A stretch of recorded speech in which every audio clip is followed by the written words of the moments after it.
Guys অনেকদিন বাদে একটা ক্রাফটিং ভিডিও নিয়ে আমি চলে এসেছি। কি ফাদার্স ডে এন্ড আজকে আমি বানাবো the best Father's Day card. So let's do it. The last minute Father's Day card idea. So ফার্স্টে আমি ইউজ করছি A4 sheet, বাট আমার কাছে তো A4 sheet নেই, তাই আমি খাতার পেজ ছিটছি। এরকম A4 sheet ইউজ করবো, এখানে লম্বা লম্বি করেও ইউজ করতে পারবো। তারপর এভাবে কাট করবো। এবার কাট করবো এটাকে, জাস্ট এই সাইডগুলো। লেটস কাট ইট।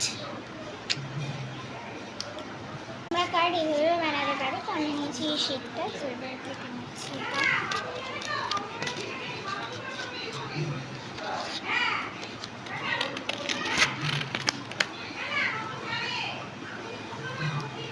তো এইটাকে এবার আমরা সুন্দর করে কাটতে যাবো।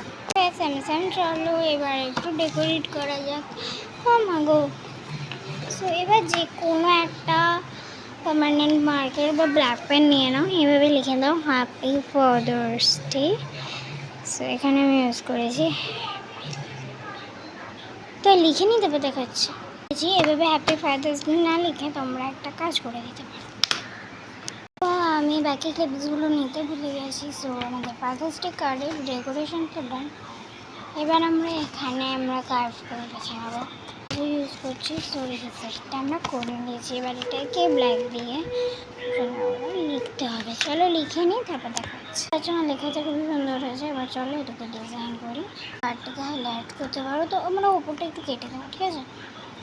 আমি একটু সার্কেল করেছি, তোমরা পারলে নাও হতে পারে। দেখো এখানে আমি ব্লু শেড ইউজ করেছি। ভেতরটা চলো আমরা খুব সো ভেতরে অলরেডি আমি এভাবে হ্যাপি লিখে দিয়েছি, বাট হ্যাপিটা লিখলে হবে না। চলো এবার এইটাকে আমরা ফার্স্টে ডেকোরেট করি। এরকম সুন্দর ডাবল টিআইভি খাম বানায়। চলো এখানটা এবার কাটবো। তো বাই বাই। এবার চলো এটাকে একটু পকেট বানাবো। চলো এটাকে এবার চিপকে দিই। তো এটা তো চিপকে দিয়েছি। মোটামুটি ফাদার্স ডে কার্ডটা তোমাদের দেখো।